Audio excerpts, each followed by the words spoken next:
hear your perspective for posterity. But it's not a decision making. We're not going to be taking votes at the end of this. It's about exchanging information and learning with each other. Couple of norms. If you're the hacker that came to our last meeting, I'd ask you to wait till the very end before you shut down our meeting. We actually have this new provision now where you will be taken off of mute and when you raise your hand. We're going to try that this way. And so bear with us. We're trying to create this as an open and forum as possible. And so trying to avoid what happened last time. So when we get to Q&A, just raise your hand, and then Michael and or Keith will take you off mute and let you ask your question. We also will be monitoring the chat, so feel free to put stuff in the chat. Travis is here to keep an eye on that. A couple other quick things. Just presume good intent.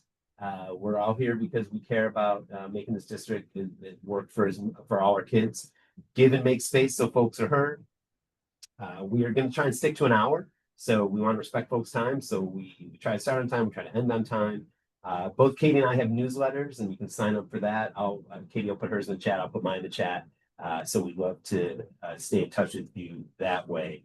And thanks just for being here. It means a lot. We do these meetings because folks want to hear what's going on. We want to hear from you all. So thank you for that. Okay, so general updates. I'll provide a couple general updates. Katie will provide some general updates. Then we're going to move to Dr. Shatina Love, who's going to give us an exceptional education recap from the last board meeting, and then we'll get to general Q&A. So I just have a couple of updates before I hand it over to my colleague. We have a board meeting Monday, May 5th. The work session will include strategic planning, 2025-26 budget update, and report on our district goals. Milestone testing window is open, so feed your kids, have them rest. We want them to do as well as they can and be prepared for that opportunity to demonstrate all they know. The facilities master planning process is underway. So over the next few months, Dr. Bradshaw will be leading a representative group through some of the opportunities to ensure our facility portfolio is closely mapped to our student needs. So the goal is to bring something forward later in November. We can get more Q&A about that if we want a little bit later in the meeting. And then just the last two quick things for me. Graduations are coming. It's an exciting time of year. Midtowns is May 21st, North Atlanta, May 22nd, Jackson at May 23rd, all at 11 a.m. Should be able to get tickets from your school. If not, let me or Katie know. It's at Georgia Tech, like it has been at McCamish, so we're super excited about that. And lastly, vote. Go Team Elections still open. I think, Travis, till 5 o'clock today. What time did they shut down? Raise your hand. How many fingers? Sure. Let's say then, but vote now. Vote now. 11:59. Midnight, Diane says. Don't wait till midnight. Please. Have your voice heard. Have your voice heard. So lots of other stuff going on. Katie, updates. I know folks want to get a quick update on budget too. Yeah, well, I'll go ahead and start with budget. I asked Ken if I could start with like exciting community things, but we'll get budget out of the way. But yeah, we've been working hard, Budget Commission. Thank you, Ken, and others for attending meetings. Lots of appreciation to Dr. Bracken and team and Dr. Johnson. They have been working extremely hard to restructure CLL. There have been a lot of adjustments there. So they've already made significant cuts. There are more to come. Also looking at utilities and other areas to just make sure we are saving everywhere we can save. We have definitely gotten the deficit down to potentially almost just 6 million-ish. There's still, but that is using fund balance. And Ken and I both have a lot of questions about that and making sure we are very conservative in that space. We will have to use it this year more than likely, but making sure we move it up. It'd be about the lowest point of 12.5, but we want to make sure that percentage gets up closer to 15, because we really have to make sure that we are even more protective of our general fund, especially considering the environment we're in right now. So going quickly to what Ken said about moving forward with facilities master planning, the board, we have a work session retreat to reset our goals May 6th. Of course, that's in alignment with our strategic planning process and then going forward facilities master planning. So that's really important. Budget, we have a meeting or they will be hosting a meeting as an administration May 6th at 6 o'clock and May 13th at 6:30. Those are the public meetings to go over where we are with the budget. Please, please, please participate. It's a great opportunity to learn more and ask more questions. And then real quickly, some great things happening in the D1 that also affects the D3 community, includes kids from there. Maynard Jackson advanced to the next phase for the boys soccer in the state playoffs last night in overtime and penalty kicks. So they'll be playing Westminster on Wednesday of next week. Also, the boys baseball for Jackson won region for the first time. So I want to highlight that. And had a great experience at the Price Farm this week. Urban agriculture is something that is absolutely happening already, and I'm looking forward to that potential pathway being explored further in the Carver cluster. So it's great being over there. And there was a field trip with ANCS and Humphreys. They have a great relationship and sharing sustainable gardening practice programs. So those are some quick highlights from me. I know we have lots of questions. So Ken and I are looking forward to taking those, or hopefully we'll have lots of questions. Looking forward to hearing from Dr. Love, who did such an excellent job in talking about progress and things happening with exceptional education at APS. We know that that is a huge focus for you all and certainly for us as a board. Thanks, Ken. Awesome. Thank you, Katie. And I will just say on the budget, I mean, a lot of work to be done, but 187 positions cut in the central office with north of $20 million of savings. And I think it's going to be even more than that by the time we're done. So we did, make these historic investments in teacher compensation to make us the highest paid district in the region, and it's worked. We went from 14% turnover down to below 11% turnover. So lots of work to still be done, but thanks to Katie for her leadership there. So let's hear from Dr. Love. So just to set this up, at the last board meeting, Dr. Love gave an extensive presentation on exceptional education. Dr. Love is the assistant superintendent of exceptional education. And so what really excited me about this presentation was the vulnerability. We did this big audit. We found we had a lot of challenges, as parents have been saying, and the parents were right. And Dr. Love's really leaning into those.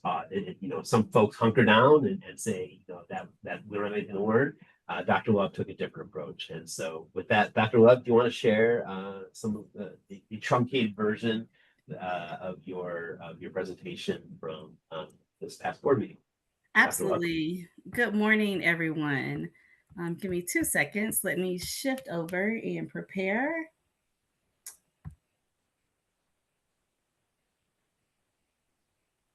Let me see. Uh-oh. So good morning, everyone. Again, I am Dr. Love. I serve as the interim assistant superintendent for the Department of Exceptional Education, and I am excited to be here to share where we are and how we're progressing. Just a little bit about who we serve as a district. This is just a brief overview. We serve currently approximately 6,100 students. And this is also to say that we have increased over the last 3 years. And that is in alignment with national norms, according to the Center for Educational Statistics. We have about 12% of our students that are enrolled with identified as students with disabilities. The state average is about 13%, and the national average is about 15%. This information is how we are performing on our state assessments, GMAS in particular. And you will see we are continuing to monitor our academic growth, the academic growth of our students. You do see some reds, but you will, if you take a second to look for the 24 assessment season, you will see either we made progress or we met the target set by the state. So we are continuing to work to ensure that the not meeting targets as set by the Georgia DRE are items of the past. We do still have lots of work to do, and we are continuing that work. And just a little progress requires clear understanding of the past. And so just a little bit about where we were. To Dr. Zeff's point, we did have an audit after hearing from our community members in our, whether it was within our community of schools or external community members.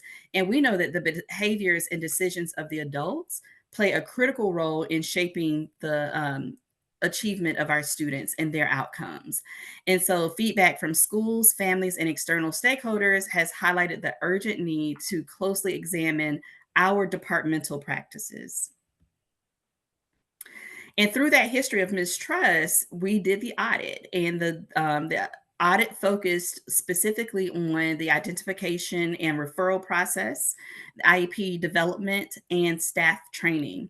The audit revealed gaps in compliance, consent procedures, documentation, and also training.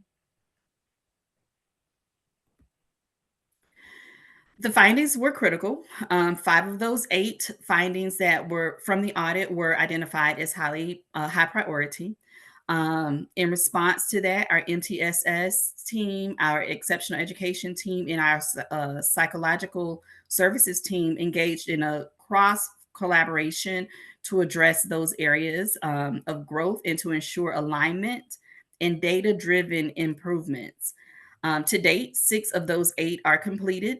The following 2 are in progress. We have one that is focused on the monitoring and intervention and monitoring tools for our MTSS process. And the district has allowed us to purchase the Fast Bridge, which is a tool that we will utilize for interventions and monitoring. And then in response to finding 8, we are in the final read of our policies, practices, and procedures manual that we develop here at the district in alignment with our state and federal regulations.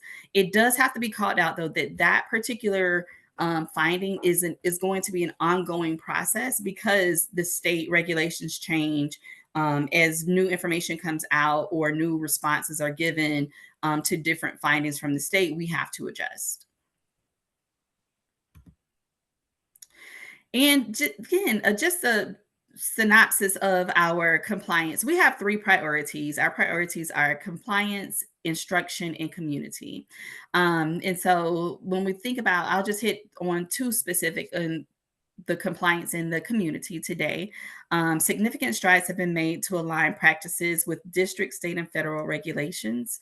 The department has seen measurable improvement in compliance metrics, including an increase in the initial evaluation compliance from 94% to 97% as of today, or as of the month of April. And then also we have a huge reduction in our IEPs, our late IEPs, which are IEPs that are past the annual date of that IEP. At the time of developing this presentation, we were at 40%, which was approximately 250 IEPs that were out of compliance. When I pulled the data this week, we were down to 104. Again, that number fluctuates because each day new IEPs become due. And so what this does highlight is our focus on ensuring that our students are receiving on-time services and our parents are being communicated with in a timely manner. And since September, we have had over 150 IEP reviews conducted across the district by our school coordinators. These reviews have informed targeted support for our lead teachers who then take the information back to the schools. And so the department continues to strengthen oversight through monthly monitoring of exclusionary practices and late IEPs, ongoing cross-functional training, and structured communication with our cluster superintendents. Rebuilding trust has been a huge focus for us, for me as a department leader, but also for our department and for our district. And that is a foundational pillar in the work that we have to do. We understand, as I came into this position, there had been years of strained relationships with the department in prioritizing transparency, access, and meaningful engagement. And so we have taken the opportunity to engage in multiple initiatives to continue to foster or improve communication, including our newly launched monthly newsletter, which can be found on our website. We provide updates to our updates to the department's website, including real-time feedback. We heard a call for our parents to understand, like, who do we contact when we have certain questions? And so we've put that information on our website. Another question was around like the IEP process. Like once a student is identified, or if there is a concern for the student, how do they move through the MTSS process all the way to determination? And so we have created a schematic that is on our website, which again is direct response to calls from many of our stakeholders. We continue to look at our parent cafe sessions. We want to make sure that we're reaching the correct audience with those. And that's our circle of adults focusing on education for students with disabilities. And so we continue to monitor and be reflective of the topics that we are including in those parent cafes. And I would like to highlight that beyond our family communication, we are partnering internally with other departments, including our Atlanta Public Schools Police Department for future training. We are partnering with our our transportation for training specifically for our bus monitors. And then also we are planning engagement with our Office of Employee Relations. And so our efforts are deliberate. We want to be reflective, and we want to be able to sustain commitment to reestablishing credibility, connection, and confidence across our communities. So this is a timeline of, excuse me, just some things that we have done and some things that we are looking to do. We continue to be reflective of our family engagements, such as our Parent Expo, which was a huge success, but we noticed opportunities to get better, including acoustics and an awareness of our neurodivergent families who may attend. We are intentional in our planning for professional development for all of our exceptional education teachers, paraprofessionals, administrators, as we launch this summer our exceptional educator summit in July, which will be held at the Hub. We're excited about that work.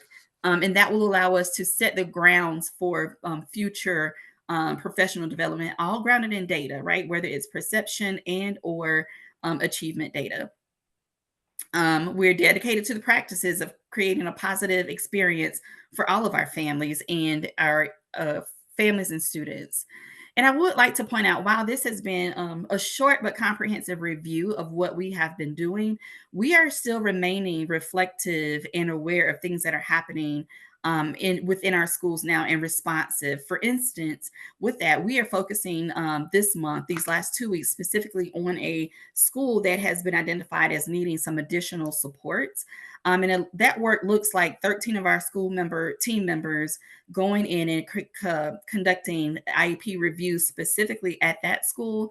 And at that time, we'll take the data and create an action plan of support for that school specifically. And so as we highlight the work of the Department of Exceptional Education, we're focused on the path ahead, and we are continue to be excited to be exceptional.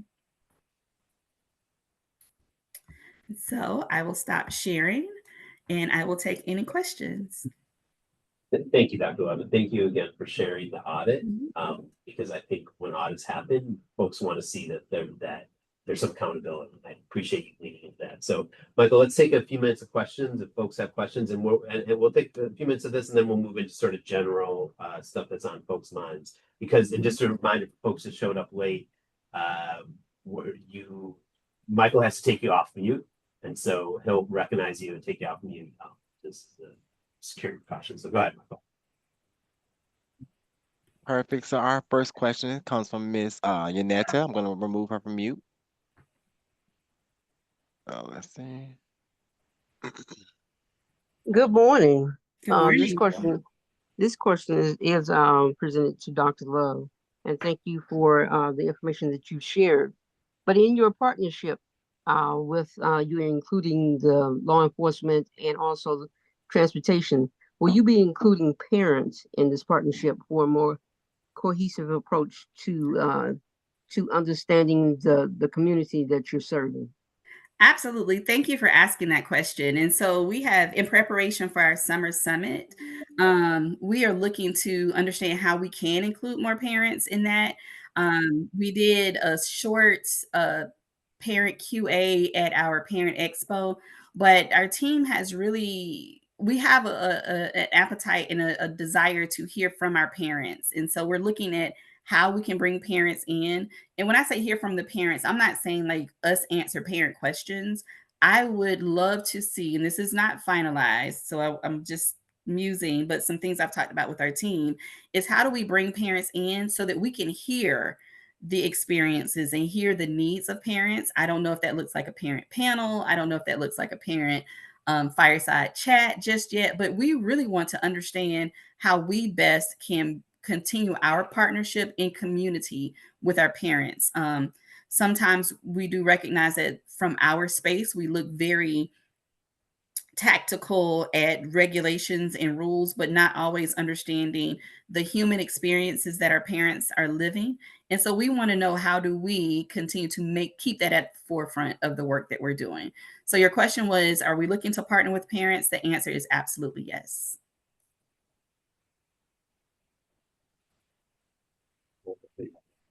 Anything else for Dr. Love? And I will say there was a slide early on that has the different colors, and I think that's the lead because we are seeing, well, we have a long way to go in every grade band and every category. We saw improvements for our exceptional education children this past year. So progress to be noted, work to be done. And just a quick note on the language, where we really conscientiously calling this exceptional education and not special education as historically has been done, because we really want to talk about an asset-based approach. So I see that Mandy has a question, Zeff. I mean, Ken, what am I doing? Dr. Zeff, Ken, Mandy has a question, Mandy Lang. board member Dr. Zeff is fine, Katie. We try to be really formal with each other. It's Friday, y'all. Sorry. So it's Marguerite. Lang, yeah. Yeah. Thank you, Michael. Sorry. I Hey. have a hard time keeping up with text Hey. myself. Yeah, sorry, I was trying to see if I could get my video off as well. I don't know if this is actually going to cooperate right now, but I guess this question was specifically towards the expo, and we did cover, I think we did make some topics a lot more relevant to parents this year, but we are making this a good experience for everybody is going to need to involve representation. How can we actually represent either some older students or some parents in the planning? So I know people were very well meaning when they told me it won't happen again, that we won't be again having a 20-minute indoor drum line as part of the expo. That's really hard for those with sensory issues, but I don't think they did that to harm the neurodivergent. I think they did it out of ignorance, and it's in ignorance. It's not malicious, but it's going to, that kind of thing would be obvious to any autistic person or any parent of a kid with sensory issues. Like, if anybody was in the room, they would know. And so how do we get people in the room where the decisions are made? I feel like that's going to really be critical. And also it's free, it's easy. You don't need to run a study. You don't need to go to you don't need to go to a focus group to know this. You just need some representation from the autistic or ADHD community to know these things. Yeah. Thank you for that noticing. And we've talked about it before. And so we will look to see how and ensure that we include other voices as we continue some of those planning opportunities. Okay. One thing I'll just mention that we've discussed, excuse me, and how we focus the budget on our needs is professional development too. And Dr. Love has talked about that. It's obviously a focus of the district, but looking forward to seeing, what else we start to do and how we start to really plan for that and our priorities with the budget as well. So knowing this is a space of focus. Okay, we currently have no more questions for Dr. Love. If you have any questions, please raise your hand and I'll ask you to come off mute. And just as we get those questions, the hard questions Katie will be answering, the softballs I'll be taking, just so That's how this meeting's gonna go. Oh, good, Lisa, it's gonna start us off. now that you said that, Ken. Okay. Okay, we have another person has a question. I'm pulling you off mute. And then it's Lisa. Hi, I actually have three, but I'm just going to ask one. And if there's time at the end, I'm assuming some of my other questions will be asked by other people. So my three questions are about DEI. Well, I guess two, DEI and facilities questions. I'm going to save the DEI in case anybody else is going to ask questions about that. And when I say DEI, I'm talking about the funding, federal funding. I'll come back to that one. My first question is about task force, the facilities task force. I know that I've only heard rumors about, I did not sign up to be on it. So I've only heard, oh, this person's on, this person's on. And there's just a lot of questions that have come up around that, just in people that I've been speaking with. One, and whether or not the meetings will be open to the public. And just based on word of mouth, I've heard that a lot of Go Team members are on that task force. And I tend to default to they are our elected representatives. I don't, in theory, have a problem with that. But in the past, facilities discussions have included Go Team as their own discussion. So I guess there's questions about is this task force taking the place of meeting individually with Go Teams and CATs, or will this be duplicating their representation in the discussion by having a lot of Go Team members on the task force that maybe are in place of community members who might not already be involved in a decision-making body? So those are my two questions. If there can be, and will there be a listing of who's on it, or is that just kind of a, if you're on it and the rest of us won't? So And if clearly there's we're giving this to Travis to start. I was So the looking really, for, really hard yep. one's going to Travis. I was looking forward to y'all answering it for me, Okay. but good Well, morning, we'll Lisa. on our roll. How about that? All right, I'll share, I'll try to address what I can and get back to you on what I can't. So the makeup of the task force was trying to do a combination of those representatives, like you mentioned, from each Go Team to make sure that every school was represented. I went to each chair of the Go Team to ask if they were both interested and available. A lot of people are not interested in the topic, or don't want to get into some of the hot water that comes with these conversations, which is perfectly all right, and said no. And some are not available. They need to attend. If you're a member of the task force, we are requiring attendance to at least three of these meetings, because we're going to be building knowledge and getting feedback along the way, and really want to make sure that everyone kind of begins from the same place. They're also, if someone says no, then I go to the next person on the officer, to the vice chair, to the secretary, to the cluster rep. I have I think maybe about 10 schools or so that I'm still working down the list. The exception to this is it's okay if you're not on the Go Team next year, but you still need to be a stakeholder in that school.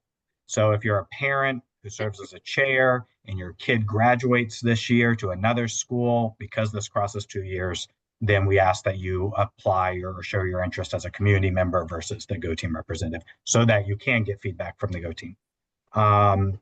The other group of people will be board appointed positions. So then we had an open forum for community members to share their interest and a lot of kind of what their background is, so that the board can look at the Go Team members, some of which have many different hats they wear. So they also filled out the same type of form, and fill those gaps. I know people's schedules fill up quickly. And so as soon as a person is identified, I immediately send them the meeting invites instead of waiting for everything to get figured out and then sending one group. So I'm still waiting on a couple names from a board member or two, but I didn't want it to stop the process. So if someone picked you, then I went ahead and kind of included in your meeting invite. I hope by the end of today to just say yes or no, close it, and send it out as part of the board weekly update.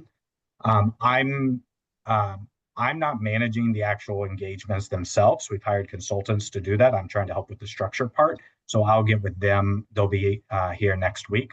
I'll get with them to find out what the actual meetings look like for openness or recording or things like that. We will still leverage Go Team feedback and other stakeholder groups in each one of the phases, those 3 task forces. My understanding, there's also a community at large meeting as well for everyone. So it's kind of like a cadence of the board gets information, task force goes through information, and then larger community. So I'm trying to hit in multiple places. And then as recommendations are identified, it will narrow down the impacted areas, and then we'll dive super deep with those Go teams, with those MPUs, with those communities as recommendations and things come up. So starting broad district-wide, and then as options and recommendations come, we'll try to dive deeper and deeper into the impacted groups, knowing that some people get engaged later in the process when there's an immediate impact, and some want to get engaged at the very beginning of the process before. So just trying to hit all the different areas. But I'm open to feedback as well as we go through. Travis, that was an incredible overview. I think the only question, I don't know if you covered it or not, was Lisa's question about, will the task force meetings be open to the public? And that's what I have to find out from the consultants. I imagine, it's a large group of people and they are in person. So I think we'll just have to figure out if it's how to logistically do it, and whether it's live streamed or recorded and posted or what the things are. So I have to figure that out with them, and how they do it in the past.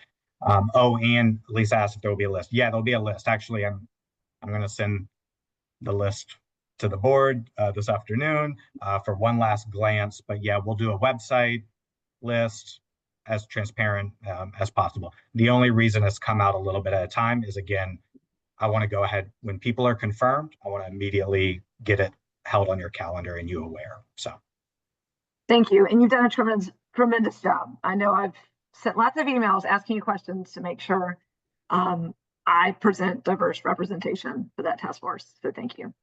Lisa does have one more question, so I'm going to unmute her. Let me try to find we already answered on the DEI question too, but right. So her question is, forgot to ask, related, is the property across from Virginia Highland under consideration for pool space? Oh gosh, for pool space, or the property agreement APS has with Atlanta Urban Development, or is it separate? It is separate, and there's a town hall going to be on Tuesday at gosh, I don't even know where. It's okay. I got it on my calendar right here. You keep talking, I'll look it up. Okay, so essentially we're still in an information gathering stage. There's a group of folks that want to take a vacant piece of land and turn it into a community pool.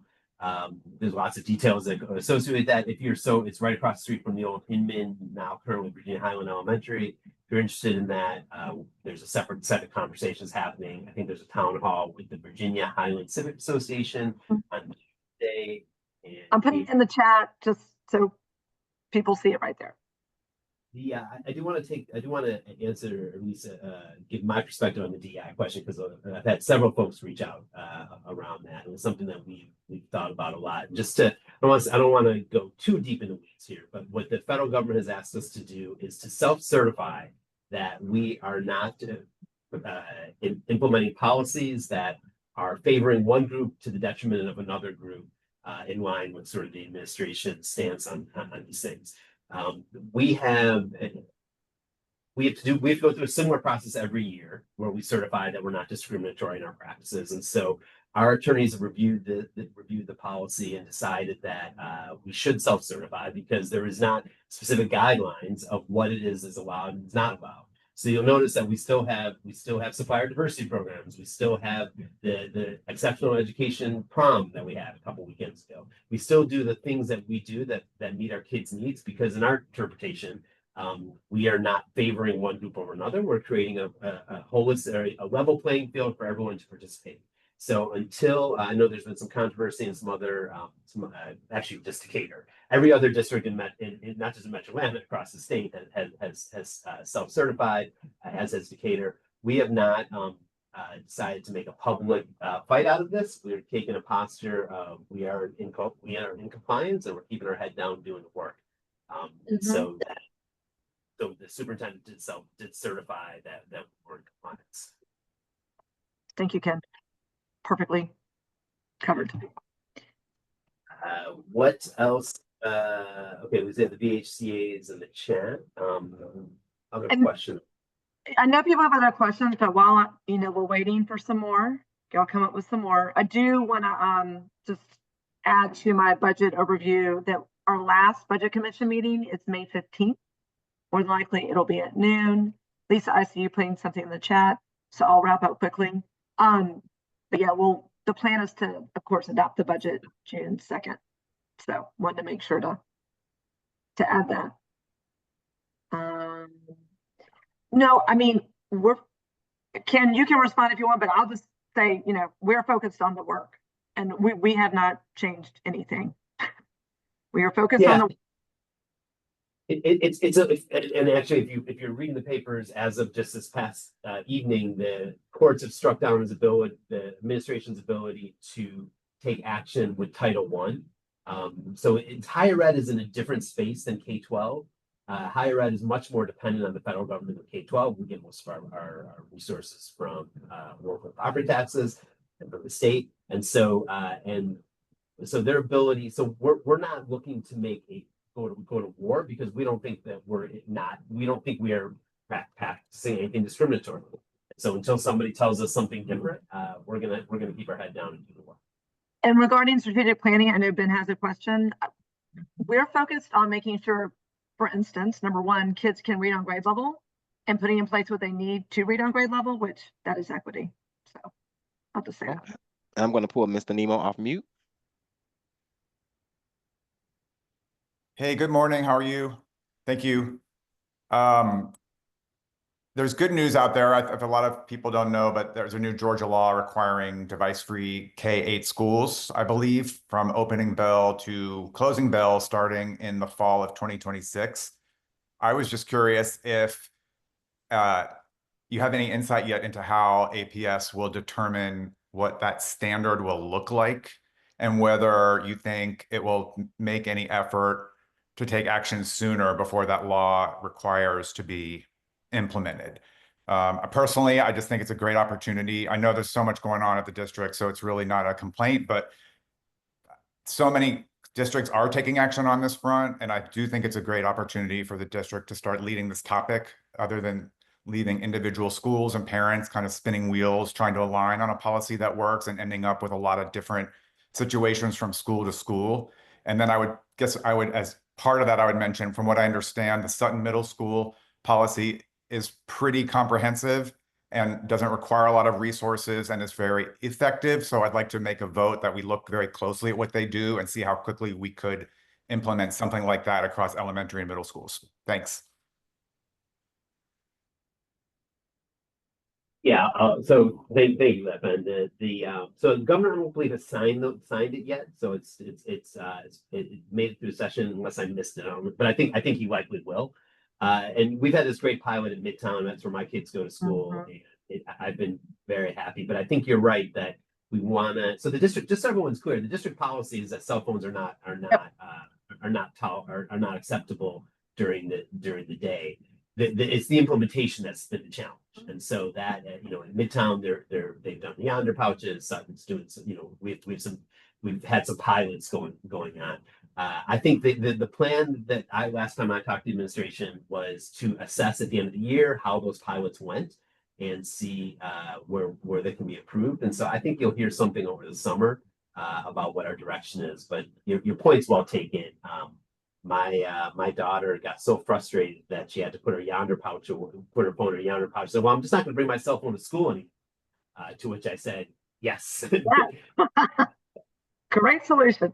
I'm excited too about looking more at the data, like from Midtown and other schools that have done it. I mean, Ken and I both participated in a great session where they had that initial data, and it's really exciting. So it's great we already have movement in this space, and it's been done with the school community. But yeah, I applaud the state legislature for that one. I'm looking forward to that bill being signed. It gives us the backing I think we need. So thank you for bringing it up, Ben. Okay, Dr. Zeff and Katie, we have no more questions right now. I did see that Clintisha, hey Clintisha, you put a message in the chat about school uniforms. I'm reading this very quickly. As far as I know, those are still done at the school level. But let me know if I'm misunderstanding your question. or if you want to come off mute and ask it. You said I may have missed it. What is the last day for schools to go through the engagement process and vote on school uniforms for the 2025-2026 school year? I don't think we've had any meetings or voted at Finting. As far as I know, that's all done at the school level. So, and I see someone responded. If you need to be unmuted, raise your hand so Michael can find you. Oh yeah. It's Clintisha Fleming, Michael. Mr. Fleming. Yeah, sorry, we have these things in place because we've had some security issues. Okay, I'm gonna unmute Ms. Fleming, and then Lisa Almstone will be next for her question. Yep. Thank you, Diane. Diane's got a message here, but go ahead and ask. Go ahead, Ms. Fleming. Hey, good morning, everybody. Yeah, I know it was at the school level, but I didn't know if there was like a cutoff date that we should have been having those discussions, because I remember that Dr. Lovett had said that we were gonna have some engagement on that. And there were people that were on, like, you know, both sides, wanting uniforms and not wanting uniforms. And I've kind of nosed around at other schools and saw where it was a discussion at other schools of whether they want to bring uniforms or remove the uniform policy. So we're getting close to the end of the year. I just didn't know, like, are we running out of time to even have a change like that? I guess my question was, or I guess my point was, I don't know if that date is also decided by the school, because I definitely know the uniforms, definitely at the school level, and I'm seeing, you know, go through the GO team. And Diana's put some good information in here. And thank you, Principal Briggs, for your response as well. So I guess really asking the GO team, Clintisha, and I don't know, Diane, if you could sidebar with Clintisha on can they have any more meetings? I don't know. Okay, before we go to Diane, I'm going to let Ms. Olmsted off mute to ask her question. I hope I'm not taking from other people's time. I didn't see other hands raised. But going back to the discussion on the budget, when you mentioned 187 positions cut at central office, and that was on top of, I don't know how many were cut last year. I know last year in some of the budget meetings, or maybe it was in the retreat on the budget, there was discussion about how that would impact the school level, because the central office is organized around the number of schools we have, the number of clusters. Is there any guidance on what the impact at the school level or to administrators those two rounds of cuts will have, just so people know? Oh, questions might take longer to be asked, you know, let's talk might take slower, you know, that kind of thing. Like, is there an outline on what the actual impacts could be? And if not, could there be one? I'll just say, I know that everything was done very intentionally, and then I'm going to pass it over to Dr. Bracken, because we've absolutely asked questions about that, and they've done a really good job of making sure the support is there, but just reducing some duplicity and some just restructuring. So Dr. Bracken, and I saw you on here. Are you available? Oh, she's on mute. Let me unmute her. Yeah. She's like, take it up. The great question, Lisa, is a very important question, and the focus, as Dr. Johnson continues to talk about, is making sure central office is supporting schools and in schools and more deployed out into schools. Yeah, and I think you might have heard Dr. Johnson say this. So we are in a good place with our budget. We'll be bringing a balanced tentative budget for adoption to the May board. However, he is not done. We are not done in reviewing what our organizational charts look like, how our central office administration can be most efficient. Efficiency is not just the least amount of money spent on it, but also the best outcomes for that money. And so while we have done a lot of reductions from the budget perspective, the focus has always been, but is really shifting even more to maximizing what is remaining in those departments, right? So away from just how do we get leaner, but how do we get better as we get more focused, as our teams get more aligned to the, again, back to basics push that the district is undertaking right now. So we'll still be working through that over the next month or two. And I think what you'll see over the summer as we go into professional development pre-planning for next year. There will be more conversation over who is your point of contact in the central office, who is that one person, that one-stop shop for each of those issues, so that we can get more focused and more targeted in our supports. So I think that that's going to be ongoing. But yes, absolutely, we plan on making sure that our principals feel just as supported, perhaps even better supported when they know exactly who the right person is to reach out to for any specific thing, instead of kind of getting pushed around in different departments. So I'm optimistic. The work is not done, but I'm optimistic that once we get on the other side of this, there'll be a lot of clarity in how central office supports our schools. Dr. Bracken, I've been quoting this number of 187 and $20 million. Can you fact check me real time? Or what is the number of positions as last? Let's see, I got my, so this year, what we're bringing is a net impact of 187. We actually abolished 281 positions. We created 94. Some of those were repurposing, aligning one position to another. The overall net savings was about 20 million for all of those reductions. And last year, yes, we did a round of cuts in our central office as well. I don't have those numbers in front of me, but it was probably about half of that again last year. I think it's important I appreciate you naming that. So it's not just, we're just not removing positions, we're rethinking positions, combining some positions. And I think that's important context. There are some adds and there are some subtractions. Yeah. Restructuring. Thank you, Dr. Bracken, and thank you, Zeff. Why can I not say your name today again?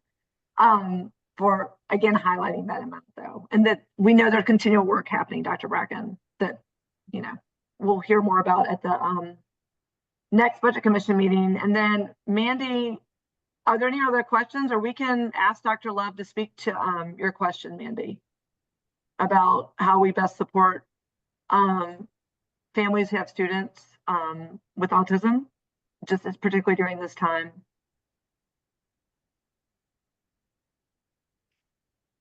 Good morning. I'm reading the question now. So that's how we are.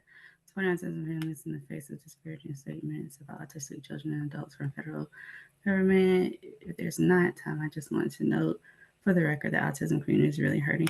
Yes, ma'am. We've talked about that internally as a team, just where we are situated nationally on many topics around students with disabilities, from our 504s to just some recent statements from national leaders around students with autism. And we are formulating in our professional learning, as Ms. Howard stated earlier, just how do we address those? And a large part of that is awareness and understanding.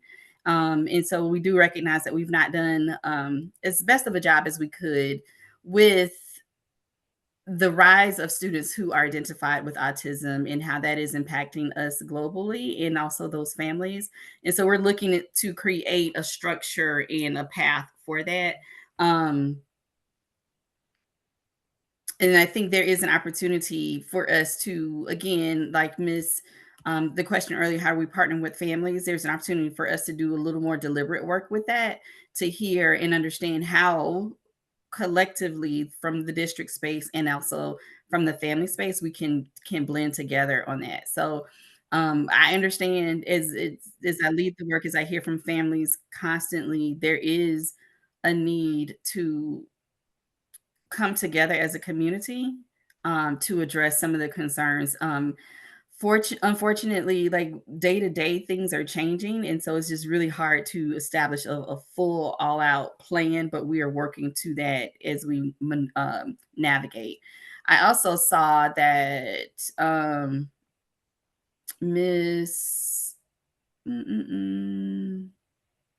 someone said that they would like a meeting with me, and I would gladly welcome that. I think it's Ms. Burrell. I know. I'm trying to keep a Ms. Burrell. I know. And since Ken and I have a joint meeting, I can actually look at the chat. Normally, I'm sorry. I saw it come through Miss Cheryl. Maybe put your contact information in the chat. We can make sure you. Yeah, I can I'll put my phone number in the chat and my email address in the chat as well. So I'm open anytime. Call me. I won't always have the answer. I'll try to always have the right answer when I do, though. But we can definitely partner together in it. Awesome. Thank you, Dr. Love. Oops. And anything else for the we're approaching end of our time. Anything I'm sure we'll be hearing from folks.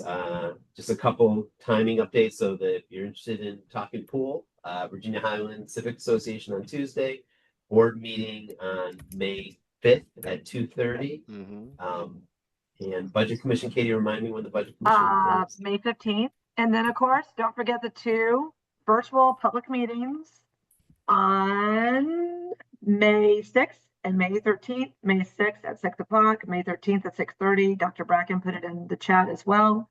And there'll be information going out how you sign up for those or register. So just all the other exciting end of school year stuff. We look forward to being out and about and just enjoy this time. A lot of celebration, some tears too. Someone else has got another graduate. You're just moving them through, Ken. Come down to Georgia Tech at the third week in May. We're there all the time. We're doing 3 a day. We're banging them out. We're handing diplomas. We're shaking hands. Yeah, it's a lot of fun. It's an exciting time. Yeah. Oh yeah, and Power Up registration. Thank you for popping that in there. Extended to May 15th. Great way to find it beyond affordable option for your kids. Free. So definitely take advantage of that great opportunity. Lots of fun and learning. But reach out to us anytime. Thank you, Ken, for letting us do this jointly. I hope this makes things more efficient and effective for all of you all as well. Oh, and hope to see you guys out at the Emmett Park Arts Festival this weekend. That is in Board of Education District 1. Yes. Know there'll be a lot of APS folks for sure. All right. Oh, yeah, and office hours of Dr. Johnson. That was put in here twice from middle school and high school. Make sure to tell your kids to sign up, give their end of year feedback. Don't hold back. All right, everybody. Michael, thanks for your help today. Thank you all. On the line. Thank you for all your hard work, and we'll look forward to seeing you all out and about. Yeah. Good day, everybody. Have a great day, everyone. Here. Have a good weekend.